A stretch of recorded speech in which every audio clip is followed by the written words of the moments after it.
योगी आदित्यनाथ जी को यमुना जी में डुबकी लगानी चाहिए, मथुरा साइड, या फिर अपस्ट्रीम जाकर पानीपत सोनीपत साइड।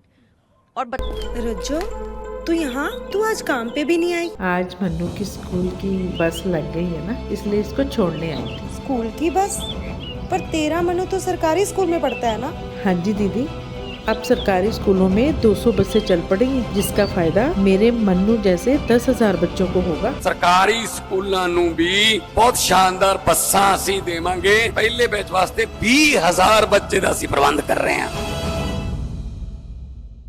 बताना चाहिए कि क्यों सुप्रीम कोर्ट ने हाल ही में कहा कि उत्तर प्रदेश की सरकार ने यमुना को नर्क से बदतर बना दिया है और 60 करोड़ का फाइन लगाया।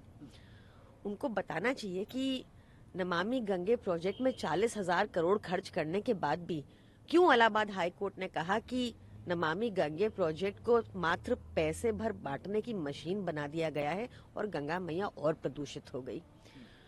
उनको बताना चाहिए कि उनके इतने साल के राज के बाद भी नीति आयोग के आंकड़े क्यों कहते हैं कि उत्तर प्रदेश के सरकारी स्कूल और सरकारी अस्पताल बिल्कुल जर्जर हालत में है, देश में सबसे निचले पैमाने पे हैं। अगर उनको इसमें मदद चाहिए तो हम दिल्ली से अपने शिक्षा मंत्री, स्वास्थ्य मंत्री को भी भेज सकते हैं।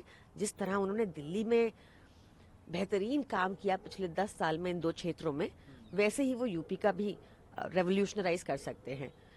और मुझे लगता है कि पिछली बार भी जब योगी जी आए थे तो उन्होंने बहुत सारे झूठे आरोप लगाए थे। 14 जगह रैली की थी और उन 14 की 14 जगह पर भाजपा बुरी तरह हार गई थी।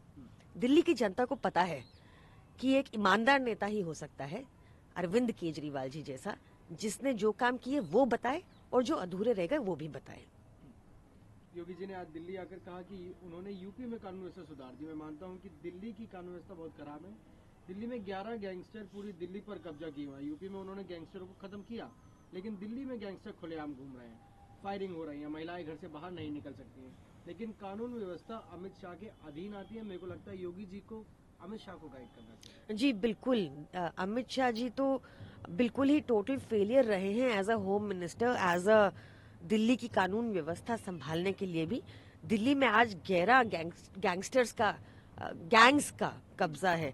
और सोचिए कि गुजरात साबरमती जेल में बैठा एक कुख्यात अपराधी भी दिल्ली में एक एग्जीक्यूशन, मर्डर एग्जीक्यूट करवा सकता है। आप देखिए कि आज देश की बॉर्डर सुरक्षा कितनी खराब हो चुकी है कि एक बांग्लादेशी घुसपैठिए देश के अंदर आकर एक प्रसिद्ध एक्टर के ऊपर जानलेवा हमला कर देते हैं। बहुत जरूरी है कि कानून व्यवस्था को दुरुस्त किया जाए, देश की भी और दिल्ली की भी खासकर, जहां मर्डर, गैंग वॉर्स बहुत आम बात हो गई है। इस पर तुरंत प्रभाव से योगी जी को अमित शाह जी से बात करके सुझाव देने चाहिए कि कैसे ठीक किया जाए।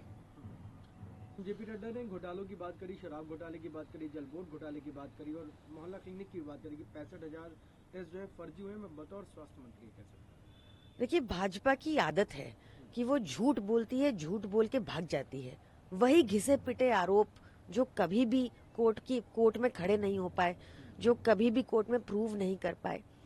अरविंद केजरीवाल जी एक ईमानदार नेता हैं जिन्होंने देश में एक दिल्ली मॉडल दिया और दिल्ली के स्वास्थ्य और शिक्षा मॉडल की चर्चा ना सिर्फ देश में बल्कि विदेश में भी होती है। केंद्र सरकार के खुद के आंकड़े स्वीकारते हैं कि दिल्ली में इन 2 क्षेत्रों में बेहतरीन काम हुआ है। भाजपा झूठे आरोप इसलिए लगाती है, गाली गलौज इसलिए करती है क्योंकि उनके पास दिखाने को कुछ काम नहीं है। और तो और इस बार हालत इतनी खराब है कि दिल्ली के लिए उनके पास कोई मुख्यमंत्री चेहरा भी नहीं है, इसलिए बार बार झूठे आरोपों का सहारा लेना पड़ता है। अरविंद, पुलिस की सिक्योरिटी की तैनाती हटा दी गई है। गौरव यादव ने भी, जो डीजीपी पंजाब के, उन्होंने कहा है कि अरविंद केजरीवाल और भगवंत मान के इनपुट्स हम लोग को आते रहते हैं, मगर निर्देश के बाद इलेक्शन कमीशन के हम लोगों ने सिक्योरिटी। देखिए, हमने हाल ही में भी देखा कि कैसे एक बौखलाई हुई भाजपा ने अरविंद केजरीवाल जी पर रिसेंटली अटैक भी करवाया था। ऐसे लोगों से अटैक करवाया था जिनके ऊपर हत्या के, मर्डर के, डकैती के मामले हैं, फिर भी उनकी सिक्योरिटी हटा दी गई। हमने देखा कि कैसे एमएचए ने बताया था कि अरविंद केजरीवाल जी के ऊपर थ्रेट है। इतना मैसिव थ्रेट होने के बाद भी आप इस टाइम पर क्यों सिक्योरिटी हटाना चाहते हैं? क्या मंशा है भाजपा की? भाजपा एक बौखलाई हुई, डरी हुई पार्टी है। वो हर नेगेटिव प्रोपेगेंडा और तरीका अपनाती है, क्योंकि उनको पता है फेयर एंड स्क्वायर तो वो जीत नहीं पाते। पर अरविंद केजरीवाल जी के साथ जनता का प्यार और भगवान का आशीर्वाद हमेशा बना रहा है। भाजपा की कोई भी नकारात्मक राजनीति दिल्ली में सक्सीड नहीं करेगी।